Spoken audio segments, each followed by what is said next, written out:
according to verse 2, Sanjay said, "O king, after looking over the army gathered by the sons of Pandu, King Duryodhana went to his teacher and began to speak the following words." Sanjay ने कहा, हे राजन, पांडु की सेना को इकट्ठा देखकर जो king Duryodhan थे वो अपने टीचर के पास, टीचर मतलब अध्यापक जिन्होंने उन्हें ये विद्या सिखाई है, उनके पास चले गए और नीचे लिखित शब्दों को बोलने लगे।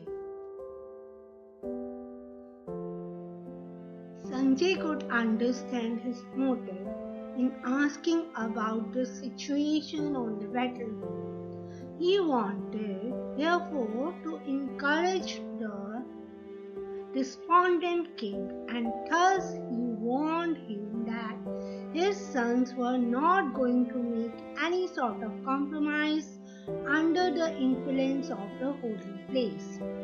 Sanjay therefore informed the king that his son Duryodhana, unsettled in his mind after seeing the military force of the Pandavas, at once went to the commander-in-chief, Dronacharya, to inform him of the real position. Sanjay Dhritarashtra के युद्ध स्थल के बारे में हाल पूछने का जो मकसद था वो समझ गया था। तभी वो इसीलिए संजय उस नाखुश और ना उम्मीदवार राजा को बढ़ावा दे रहा था और उसने सावधान किया था धृतराष्ट्र को, जिनके बारे में पता था कि वो उस पवित्र जगह के कारण या उनके प्रभाव में आकर, उस जगह के प्रभाव में आकर किसी भी तरह का समझौता नहीं करेंगे। दुर्योधन ने जब पांडु की सेना को देखा तब वो अपना मानसिक संतुलन खो बैठा और अपने जो कमांडर था, जो मुख्य सेनापति द्रोणाचार्य था, वो उस युद्ध की असल स्थिति को बताने के लिए उनके पास चला गया। Although Duryodhana is mentioned as the king, he still had to go to the commander on account of the seriousness of the situation.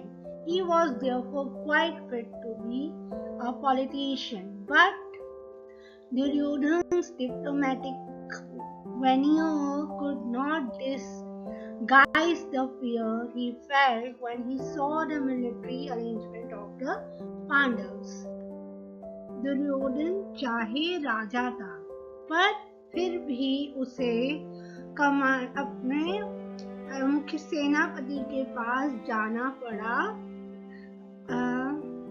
ताकि वह उस हालात की गंभीरता को उसे बता सके और वो एक तरह का क्या पॉलिटिशियन था, वहाँ राजनीतिक के तौर पे उसने अपने आप को वहाँ प्रेजेंट किया।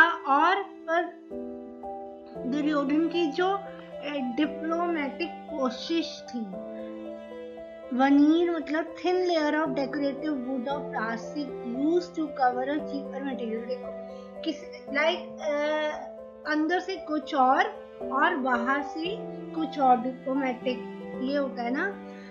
और तो उस तरह तब वो एक डिप्लोमेटिक की तरह काम कर रहा था जब उसने देखा कि पांडु की मिलिट्री तो वहाँ बहुत सारी फोर्स खड़ी है, वहाँ बहुत सारी सेना खड़ी है, और इससे वो क्या डर गया था। इस करके वो अपने कमांडर के पास सेनापति के पास गया था। When our motives are impure and our cause unjust, however well equipped we may be, our minds should necessarily feel offended and agitated. This is the mental condition of all tyrants and lusty dictators. जब हमारा मकसद अशुद्ध हो और अन्यायपूर्ण स्थिति को प्रकट करे तो हमारा उस समय जो दिमाग होता है वो अपमानित या फिर उत्तेजित होता है। मतलब पूरी तरह से अपमान और उत्तेजना से हमारा मन घिरा होता है, हमारा दिमाग घिरा होता है। ये जो स्थिति है, मानसिक स्थिति, ये बहुत सारे अत्याचारी और कामुक तानाशाही लोगों में देखी जा सकती है। By using the simplest of words, Vyasa has a knack of bringing out the wealth of detail regarding the mental traits of his characters.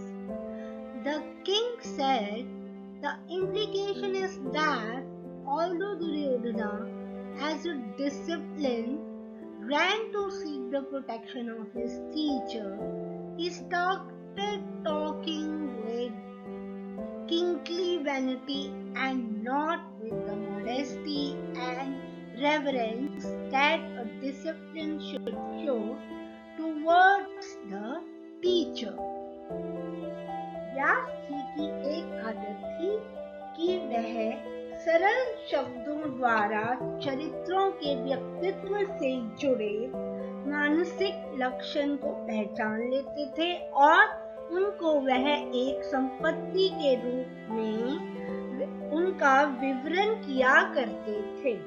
Dhritarashtra ने दुर्योधन के बारे में बात करते हुए बोला कि वह अनुशासन में रहते हुए भी वह अपने गुरु के पास जा सकता था और अनुशासन में रहते हुए ही उसको अपने गुरु की मदद लेनी ठीक समझनी चाहिए थी, लेकिन अपने आलीशान घमंड के साथ अपने गुरु के पास गया और जबकि उसे नम्रता और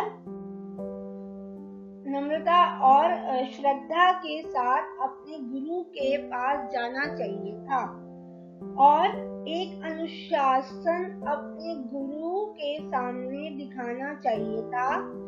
यहाँ पर दुर्योधन के घमंड के बारे में प्रकाश डाला गया है।